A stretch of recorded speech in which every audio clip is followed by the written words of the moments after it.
On a typical residential street, we find a typical home occupied by a typical American family. Like millions of his fellow Americans, John Q. Public earns enough money to keep up the payments on a new car.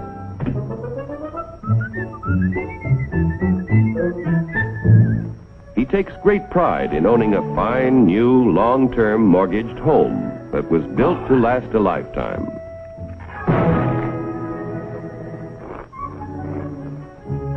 Mrs. John Q. Public no longer finds housework fatiguing drudgery, thanks to a host of labor-saving devices, including her husband. Mr. John Q., because of a 40-hour week, has the leisure to dream about his favorite sport. Darling!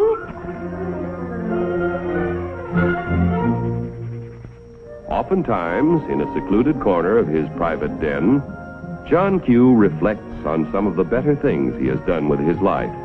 Insurance to protect his family if he is called before his time. Money in a savings account for emergencies, for summer vacations, and to help put John Q. Jr. through college. In spite of the high cost of being a husband and father, John Q. has a private little nest egg. His practical nature tells him it ought to do more than collect moths. Let's see, where did I put this thing? I know it's... common stock. Do I own any? I don't even know what they are. In that case, it might be a good idea to get a little information with a fellow who owns and operates a company that makes and sells oil drums. Each year, customers buy more and more from our... because he makes a better oil drum than his competitors. One day, customers demand more oil drums than the owner can produce. He figures it will take about $3 million to do the job. So he decides to form a corporation to sell shares in his business to raise the capital he needs. First, the owner goes to the state government to get a corporation charter and permit to sell shares in this business. Next, our friend goes to an investment banker and shows him the record of the oil drum manufacturing company's past performance and plans for expansion. The investment banker decides to help our friend sell shares in the corporation to raise the $3 million. However, before any shares in the corporation can be sold, certain information must be filed with the Securities and Exchange Commission in Washington. The investment banker and the owner must swear that the information they file contains nothing but the truth. Registration with the SEC does not imply that the government approves the stock issue as a good investment, but only assures the public the material statements about the stock issue are false. Punishment will be according to the law. After SEC registration is effective, the investment banker pays the owner $3 million in exchange for a certain number of shares in the Oil Drum Manufacturing Corporation. The investment banker sells shares of the common stock to people at a price of $3 million investment and shows a profit for his services in selling the stock. Money received from the sale of shares in the business builds a new and better plant, which produces more and better oil drums. The people who bought common stock own proportionate shares in the corporation, tools, equipment, and all of its assets. Common stockholders elect the directors of the corporation. Directors represent the stock and are responsible for the way the business is run. Directors determine the amount of dividends, if any, to be paid out of earnings to the stockholders. Naturally, when stockholders invest in a business, they hope to receive dividends to help pay for necessities of life. Within a few short years, an increasing demand for the company's product poses a friend. How can he fill all the orders? He will have to build more plants and buy more tools to increase production of oil drums. It will take about $20 million to do the job. One way to get this additional capital is to sell more stock to many more people. So the Oil Drum Manufacturing Corporation votes to send its president to the New York Stock Exchange to see if their common stock can qualify for listing. The corporation wants to list its securities on the exchange so that the additional stock they need to sell will be more attractive to investors all over the nation. Securities listed on the New York Stock Exchange can be sold for cash any time in this national marketplace. Each year inquire about listing their securities, but only those which can pass a thorough examination as to their financial health are accepted. Calling the president of the Oil Drum Manufacturing Corporation. Calling the president of the Oil Drum Manufacturing Corporation. Report to Examination Room B. Attention all members of the Stock List Department. Report to Examination Room B.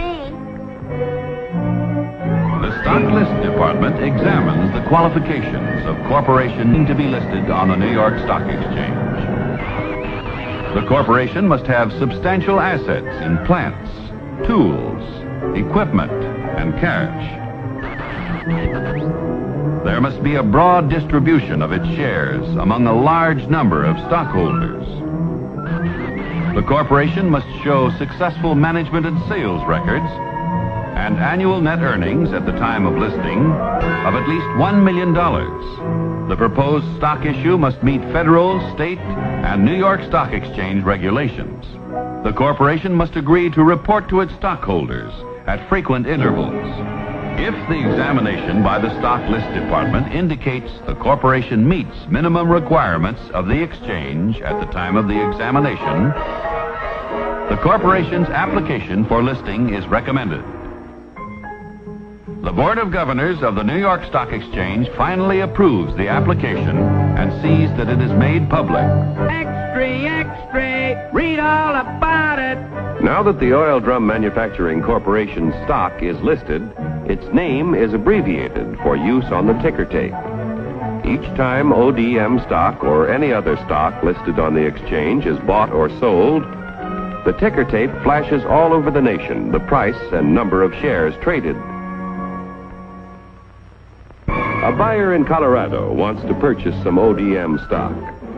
The buyer's broker in Colorado sees that the last ODM transaction was at $10 a share. The buyer could buy from 1 to 99 shares, which would be known as an odd lot. But a Colorado friend decides to invest in 100 shares, known as a round lot. The Colorado broker wires the order to his New York office. The buy order is telephoned to the floor of the New York Stock Exchange. It is given to the firm's floor partner, who becomes the representative of the buyer in Colorado. The floor partner goes to the post where ODM stock is traded. The representative of the buyer in Colorado bids $10 a share for 100 shares. But at the moment, there is no stock offered for sale at this price. In the meantime, however, in Maine, an ODM stockholder who needs cash decides to sell his 100 shares if he gets $10 a share. The Maine broker wires the sell order to his firm's representative on the floor of the New York Stock Exchange. This firm's floor partner, representing the seller in Maine, offers to sell 100 shares of ODM stock at $10 a share. The price of $10 a share is mutually acceptable, and the transaction is made. Like the cowboy in Colorado and the fisherman in Maine, investors all over the country use the facilities of brokers who are members of the New York Stock Exchange whenever they want to buy or sell stock of companies listed on this national market. Yesterday's savings financed the miraculous growth of our railroads, automobiles, airplanes, farm machinery,